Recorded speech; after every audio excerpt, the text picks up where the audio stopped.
और आइए आगे बढ़ते हैं और आपको बताएं, आईआरसीटीसी ने अपने जून तिमाही के नतीजे पेश कर दिए हैं। नतीजों और आगे की ग्रोथ आउटलुक पर बात करने के लिए हमारे साथ मौजूद हैं कंपनी के सीएमडी संजय कुमार जैन। संजय जी, बहुत स्वागत है आपका जी बिजनेस पर। Good afternoon, thank you so much आपने हमें समय दिया है। सबसे पहले जरा समझना चाहेंगे, आपके रिजल्ट स्टेबल रहे हैं, कुछ फ्लैटिश जरूर हैं इस क्वार्टर में, लेकिन की ड्राइवर्स इस क्वार्टर की परफॉर्मेंस के आपकी नजर में क्या रहे हैं सर?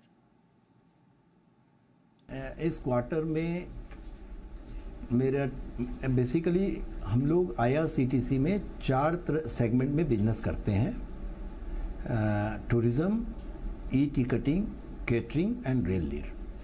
और मुझे बताते हुए ये खुशी हो रही है कि जो टूरिज़्म हमारा सेगमेंट था वो काफ़ी लैगर्ड चल रहा था, और आज इस बार इस क्वार्टर में इसने 21% का ग्रोथ दिया है और EBITDA में 38% का इसमें मार्जिन दिया है।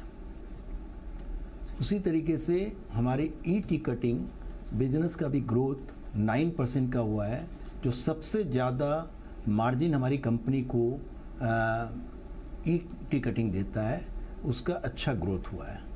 और हमारे रेल लीर फ्लैट रहा है, और जो कैटरिंग बिजनेस है उसमें ऐसे अगर आप देखेंगे तो लगेगा कि इसमें डिक्लाइन आया है ईयर ऑन ईयर बेसिस पे, लेकिन इसके पीछे का कारण ये है कि पिछले साल Q1 में हमने इलेक्शन स्पेशल्स में खाना देने का काम किया था। वो एक काफ़ी साइजेबल अमाउंट था, जो करीब 32 करोड़ का अमाउंट था, जो कि एक वन ऑफ इवेंट टाइप की चीज़ है, एक्सेप्शनल आइटम है।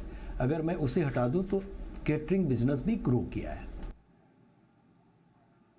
ओके, तो केटरिंग बिजनेस को लेकर आप काफी पॉजिटिव हैं। Sanjay ji, IRCTC payment limited का जो रोड मैप है उसको लेकर आप क्या दिशा और दशा आप बताएंगे अभी, क्योंकि अभी अगस्त में ही इन प्रिंसिपल अप्रूवल आपको मिला है to operate as an online payment aggregator, तो ये आपके बिजनेस के ग्रोथ के लिए कैसी अपॉर्चुनिटी है?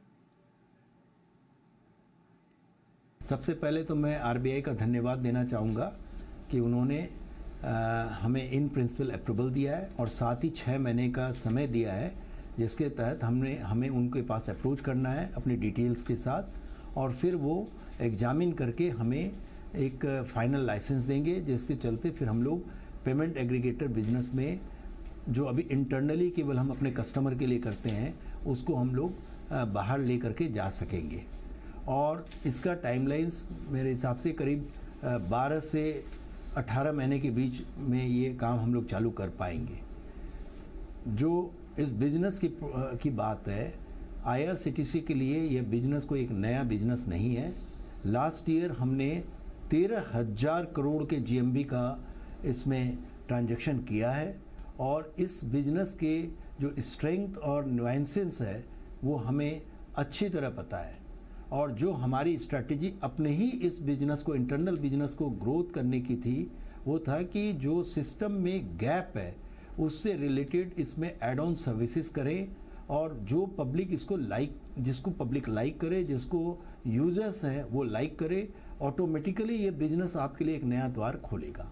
तो हम लोग इसी स्ट्रैटेजी के साथ, नए एड ऑन फैसिलिटी के साथ हम इस बिजनेस को लेकर के आगे जाएंगे, चाहे वो गवर्नमेंट ऑर्गेनाइजेशन हो, चाहे सेमी गवर्नमेंट ऑर्गेनाइजेशन हो, चाहे प्राइवेट ऑर्गेनाइजेशन हो। और मुझे पूरा विश्वास है कि जब हम इस एड ऑन फैसिलिटी के साथ लोगों को अप्रोच करेंगे तो हमें इस बिजनेस में एक अच्छा ग्रोथ दिखाई पड़ेगा।